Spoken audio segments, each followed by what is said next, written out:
Bonjour à tous, aloha, bienvenue. Je vous retrouve aujourd'hui pour vous faire mon interprétation des énergies qui sont sur la pleine lune. Alors, il y en a qui vont la positionner sur le 6 janvier. Pour ma part, je vais la positionner sur le 7 parce qu'en fait, au moment où elle aura lieu, nous, on va plutôt la recevoir. En fait, elle est quasiment à minuit. Donc du coup, elle est entre le 6 et le 7. C'est une pleine lune donc qui est amorcée dans le cycle lunaire qui a commencé le 23 décembre, donc c'est-à-dire en 2022, l'année dernière. Donc on est dans un cycle un petit peu particulier parce que on est encore dans les énergies de 2022 le cycle a commencé en 2022. Mais on est passé en 2023. Il y a eu un moment un petit peu charnière dans ce cycle-là qui a eu lieu au moment du 2 janvier, au moment où le Mercure, qui est rétrograde depuis le 27 décembre, est passé en Capricorne, a rejoint le Soleil. C'était le 2 janvier. Et à ce moment-là, il y a eu comme une impulsion de choses karmiques. Et émotionnellement, c'est remonté très très fort. Alors, l'indication que je peux vous en donner, c'est que on est sur un cycle où on fait remonter un petit peu tout ce qui n'a pas encore été observé, nettoyé par certaines personnes. Alors, il y a tout un pan de personnes qui ne vont pas être impactées. Je pense que c'est par rapport à vos thèmes natals, des gens qui n'ont pas eu à travailler ces choses-là, et donc pour qui ça va passer crème. Et il y en a une autre partie de la population qui par contre est très impactée. Alors, si vous vous demandez dans quel camp vous êtes, normalement vous le savez tout de suite en regardant la vidéo, parce que pour ceux qui sont impactés par des remontées karmiques, ils ont eu vraiment des grosses éclaboussures qui sont remontées. À partir du 2 janvier, quand Mercure rétrograde est arrivé en Capricorne. En fait, l'énergie que je pourrais vous décrire, c'est que c'est comme si on était invité au niveau collectif à venir regarder dans ce cycle. Le cycle, on va regarder un petit peu les deux archétypes qu'on va aller visiter. On ouvre le cycle avec l'archétype Capricorne. Capricorne qui est un signe qui est assez yang, qui demande de la structure, qui demande de l'organisation, qui est aussi connecté à tout l'archétype du pouvoir, toutes ces notions-là, de la structure. Et on va avoir, donc lui, il est aussi, il représente la maison 10. La maison 10 qui nous parle de nos idéaux, de notre chemin professionnel, de notre carrière, de comment on veut se rendre utile à la société. Ça parle un peu aussi de mission de vie, ça parle de tout ça, cette maison 10. Et de l'autre côté, donc le cycle est vraiment plutôt orienté sur cette dynamique-là. Quand le cycle est à son apogée et au moment, pour moi, de la troisième porte du cycle, eh bien, on va avoir une orientation énergétique qui va nous emmener dans la maison opposée, c'est-à-dire la maison 4 sur la roue astrale. Et là, on va venir connecter à l'archétype du cancer. Le cancer, c'est une énergie, moi je l'aime bien l'appeler la maison de famille. Parce que, vous savez, c'est quand on est en été, qu'il fait chaud, qu'on reconnecte on est tous un peu fatigués, on reconnecte à la période du mois de juillet, on va passer en vacances, on ralentit le rythme, les journées sont longues, on en profite, et puis on passe des moments un peu de détente, de repos, et on va reconnecter un peu à la famille. Et souvent, la famille, c'est les émotions. C'est un champ très émotionnel. On est connecté à l'élément de l'eau avec le cancer, et on est un petit peu sur l'hypersensibilité. Une hypersensibilité qui justement recherche une structure, qui recherche un petit peu, c'est un peu une émotion qui part dans tous les sens, et le cancer qui est en face, le Capricorne qui est en face vient nous parler lui au contraire de venir structurer ses émotions, qu'on ne porte pas dans tous les sens, on ne fait pas n'importe comment. Alors si vous êtes en dualité avec cet axe, eh bien vous pouvez vous sentir extrêmement, vous pouvez être dans des périodes de burn-out où vous en faites trop au niveau du travail, ou alors au contraire vous êtes dans une passivité un peu extrême avec un champ émotionnel qui déborde et vous savez plus quoi faire, voire même les deux, vous êtes oppressé dans cette ligne des maisons astrales. Ça c'est pour vous donner un petit peu le cadre de ce qui nous entoure. pour ce qui est de l'énergie vraiment propre à celle-ci, celle qu'on est en train de traverser 2023, ce que je peux vous en dire, c'est que cette énergie nous invite à mettre effectivement la structure dans les émotions, mais de la structure dans tous les aspects de notre vie, donc tous les aspects où ça déborde un peu, où on n'a pas encore... alors, on a besoin de liberté, mais cette liberté, elle demande c'est une liberté organisée. Parce que partout où j'ai besoin d'avoir de la liberté, si je ne mets pas de cadre et de limite, je peux rapidement être envahi. Et le fait d'être envahi par l'environnement, les personnes, le travail ou autre chose, va créer une oppression, un stress, une oppression. L'énergie, l'émotion qui est corrélée à ça, c'est l'énergie de colère. Donc vous pouvez être dans des sas en ce moment où vous vous mettez énormément en colère, où vous avez besoin de faire respecter votre individualité, besoin de faire respecter vos valeurs, besoin de faire respecter votre emploi du temps, votre besoin de repos, votre vision du monde, la façon dont vous voulez vivre votre spiritualité. Ça pourrait aussi impacter votre volonté de guérir, d'évoluer, de changer, et peut-être un environnement extérieur qui vous dit oui, tu changes, mais nous on préférait que tu restes comme tu es parce que du coup nous on sait plus trop qui tu es et ça nous perturbe. Donc voilà, ça peut être tout ça qui peut créer des espaces de colère. J'ai décidé, pour accompagner ceux qui en auraient besoin, de vous proposer un espace collectif la semaine prochaine, mercredi prochain, vers 19h, mais si vous n'êtes pas disponible, vous pourrez avoir le replay, pour vous apprendre à gérer ces espaces de colère avec, déjà, je vais vous parler un peu de physionomie du corps, donc je vais m'appuyer sur mes compétences de sophrorelaxologue pour vous parler un petit peu de tout ça. Je vais vous donner des outils hyper concrets, hyper pratiques, et en fait, au bout de l'atelier, vous savez gérer une colère sans vous énerver, sans détruire votre espace personnel, sans vous faire du mal à vous, ni à votre environnement, ni aux autres. Et c'est quelque chose d'hyper important à savoir faire parce que ça vous apporte une plus grande gestion des émotions, une meilleure gestion des émotions, une plus grande maturité aussi émotionnelle, et ça fluidifie beaucoup votre capacité à exprimer ce que vous voulez sans dualité, sans attirer de nouveaux karmas, parce que si vous le faites dans une impulsion qui n'est pas pertinente, et ben vous risquez de continuer à créer du karma en créant des incidents dans votre vie. On est quand même dans un passage assez intense au niveau émotionnel, et il y a un besoin de mettre un cadre de changement important dans les croyances limitantes qui évoluent. La rétrogradation de Mercure vient bousculer votre champ de compréhension de votre monde. Ça fait comme si on levait des voiles, comme si tout d'un coup des choses auxquelles vous croyez ou des idéaux que vous aviez ou des représentations de choses auxquelles vous basiez, tout d'un coup vous paraissez complètement absurdes, ou des choses sur lesquelles vous croyez énormément deviennent tout d'un coup complètement obsolètes. Donc ça va faire ça, cette énergie. Donc ça va être assez significatif. C'est pour ça que je vous dis que ceux qui sont vraiment dans ces énergies-là, vous ne pouvez pas l'avoir loupé parce que vous allez avoir des événements extérieurs assez puissants, assez forts, qui vont être dans votre environnement et qui vont venir vous mettre l'indicateur très fort sur les croyances que vous devez faire évoluer. Donc vous allez être relativement bien accompagné pour bien comprendre la problématique qu'il va vous falloir transcender et libérer et venir nettoyer et peut-être même aller visiter dans votre lignée.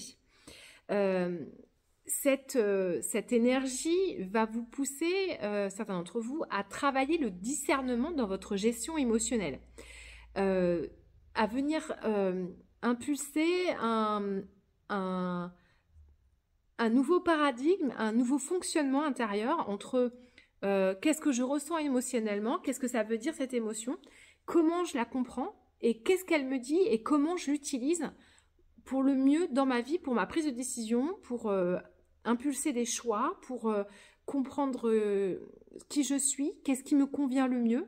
Et c'est vraiment une énergie, si vous la mettez au profit, qui va vous faire vous rencontrer et qui va vous donner encore plus d'évidence sur ce qui vous convient le mieux. Elle va vraiment vous rapprocher de votre moi divin, de votre moi naturel et essentiel. Voilà. Pour ceux qui n'arriveront pas à faire la passerelle, le passage, ça va donner des grands tiraillements intérieurs, peut-être même des grandes souffrances psychologiques, physiologiques. Il serait complètement normal dans cette période-là que vous ayez des grandes épurations avec des nettoyages, des maladies petites ou grandes, pour vous permettre vraiment de venir guérir dans tous les aspects ce qui a besoin de l'être. Si vous êtes dans la rétention, si vous êtes dans la retenue, si vous n'arrivez pas à traverser ces passages, ça va s'amplifier. Si au contraire vous êtes dans l'accueil et la gratitude que ces sas, surtout en pleine lune, sont là pour vous proposer de traverser des noirceurs pour les mettre en lumière et aller vers la lumière, et qu'à la fin du cycle vous soyez débarrassé de cette énergie, vous accueillerez du renouveau sur le cycle prochain. C'est vraiment le moment d'évaluer notre façon d'équilibrer nos mouvements d'énergie dans tous les domaines de notre vie. Donc là, pour certains, il peut y avoir un besoin de tout d'un coup aller se questionner sur l'argent, sur le métier qu'on exerce, sur la relation, sur l'équilibre dans la famille. Il peut y avoir, en fonction de là où sont positionnés ces axes, Cancer, Capricorne dans votre thème natal, on peut vous orienter particulièrement dans une dynamique où en fait ces énergies sont là pour vous proposer d'avoir un regard, pour rééquilibrer, pour redonner un équilibre, une nouvelle structure, une nouvelle importance, une nouvelle vision sur un domaine ou plusieurs domaines de votre vie. Et on va vous attirer l'attention sur ce domaine-là pour vous permettre d'aller le travailler.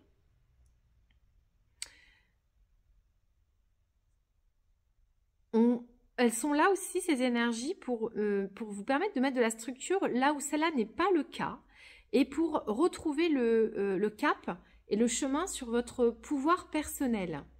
Il y a une notion de plus être la marionnette de l'environnement, ne plus se sacrifier au détriment d'un environnement, d'une situation, d'une relation. Et pouvoir aller questionner qu'est-ce que moi j'en pense, et si maintenant je fonctionnais plus depuis mon intériorité et un peu moins depuis avec la notion d'avoir l'approbation de l'extérieur, l'attention, le regard, la validation. C'est aussi une énergie qui vient beaucoup questionner le jugement de soi, le jugement des autres, le regard qu'on porte sur soi, le regard que l'autre porte sur nous. Et ces situations qui pourraient vous être amenées sont vraiment là pour vous permettre de vous affranchir de tout ça, de vous rendre compte que vous pouvez avoir votre propre leadership, votre propre pouvoir et votre propre volonté, de vraiment pouvoir manifester ce que vous voulez et non plus d'être dans une dépendance de ce qui peut venir à vous. Donc pour certains d'entre vous, ça va fortement vous pousser à vous dire, au lieu de demander des signes à l'univers, dis à l'univers ce que tu veux. Et c'est une dynamique, quand vous la captez et que vous l'amorcez, que vous l'attrapez, que vous la mettez en œuvre dans votre vie, qui change radicalement l'expérience. C'est une des raisons pour laquelle, avec cette énergie, cette impulsion, je vais vous proposer sur cette année un accompagnement qui est nouveau. À partir du prochain cycle lunaire qui aura lieu le 21 janvier, je vous propose de venir travailler votre cycle lunaire avec non plus j'attends de voir ce que l'univers me réserve, mais plutôt je regarde et je lis et j'interprète les événements qui sont en train d'approcher au niveau collectif. Et moi, je joue avec les énergies qui arrivent pour essayer de me positionner dans ma volonté, dans ce que je veux vivre et pour impulser ce que moi je veux faire, ce que moi je rêve d'expérimenter.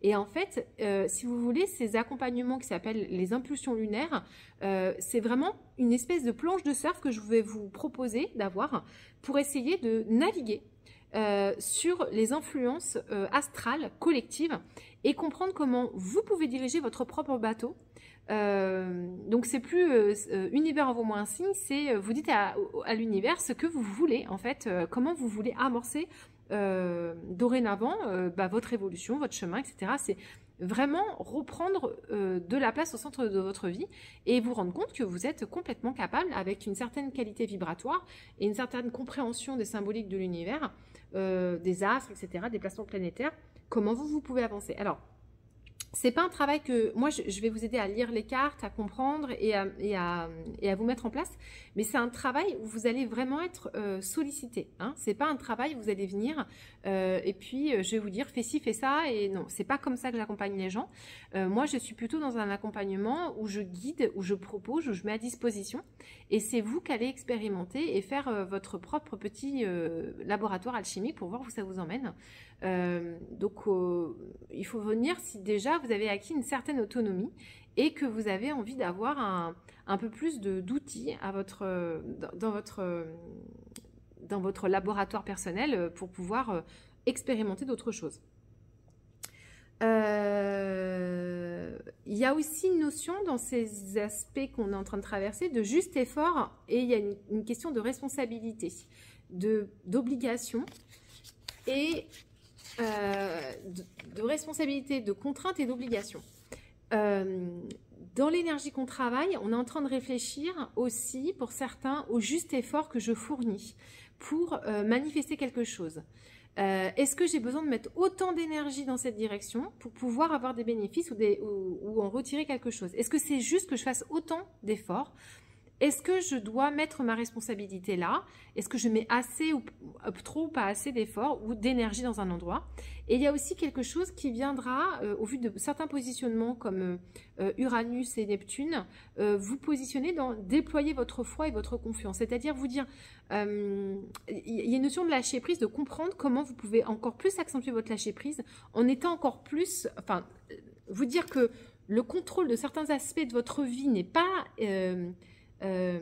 judicieux, et que vous feriez mieux justement d'être dans une intention et dans une invocation, et apprendre à faire confiance à la part divine en vous et dire j'ai foi, j'ai confiance, j'ai suffisamment intentionné et prié et les choses vont venir à moi, j'ai juste à me mettre en posture de confiance et de détachement. Voilà, ça c'est vraiment hyper important. C'est le moment pour certains d'apprendre à faire ça, c'est-à-dire à savoir poser des intentions claires, des volontés claires, et à savoir se détacher pour recevoir parce que l'univers va leur apporter.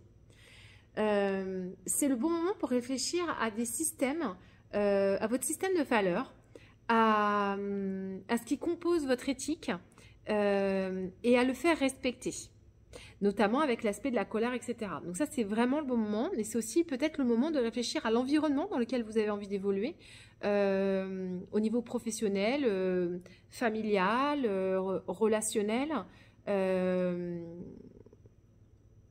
mais aussi de votre vie en général, ce que compose votre vie en général. Voilà, c'est vraiment un moment où vous allez pouvoir réfléchir à est-ce que finalement la façon dont j'ai avancé jusqu'à aujourd'hui, j'ai envie de continuer, ou qu'est-ce que je fais évoluer, et les expériences qui vont être proposées là tout de suite vont tourner autour de ce questionnement-là. Alors, du coup, les grands tips de cette ligne, enfin les grandes lignes de cette lune, ça va être lâcher l'approbation des autres, l'attente de la validation des autres, donc de l'extérieur, savoir écouter et respecter ce que je veux, moi, me mettre à disposition de mon intériorité et de ma volonté, lâcher l'attente, le résultat de l'extérieur, voire même de l'intérieur, c'est-à-dire venir apprendre la notion de détachement, savoir se détacher du résultat. En fait, lâcher prise, ça ne veut pas dire je m'en fous. Lâcher prise, ça veut dire j'ai suffisamment confiance pour que ce que j'intentionne et la façon dont je suis alignée va me permettre d'avoir la récolte de ce que je demande. Et donc, je n'ai pas besoin d'y penser en permanence, ça va venir à moi. Donc, c'est ça la notion de détachement.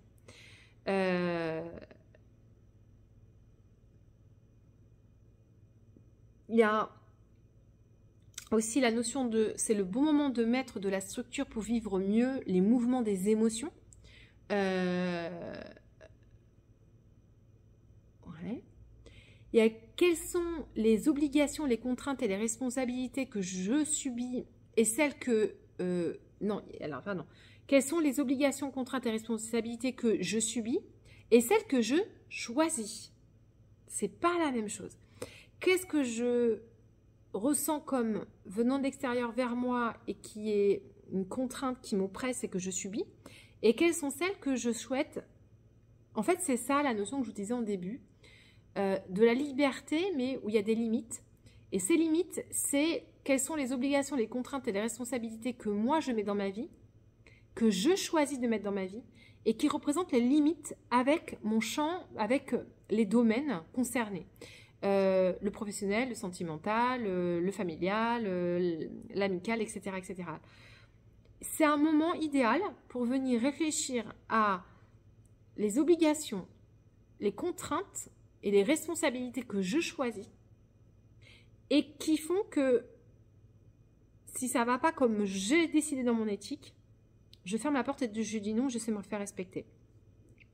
Et ça va créer une plus grande souplesse dans votre gestion émotionnelle et ça va être beaucoup plus fluide. Voilà, c'est le moment d'y réfléchir.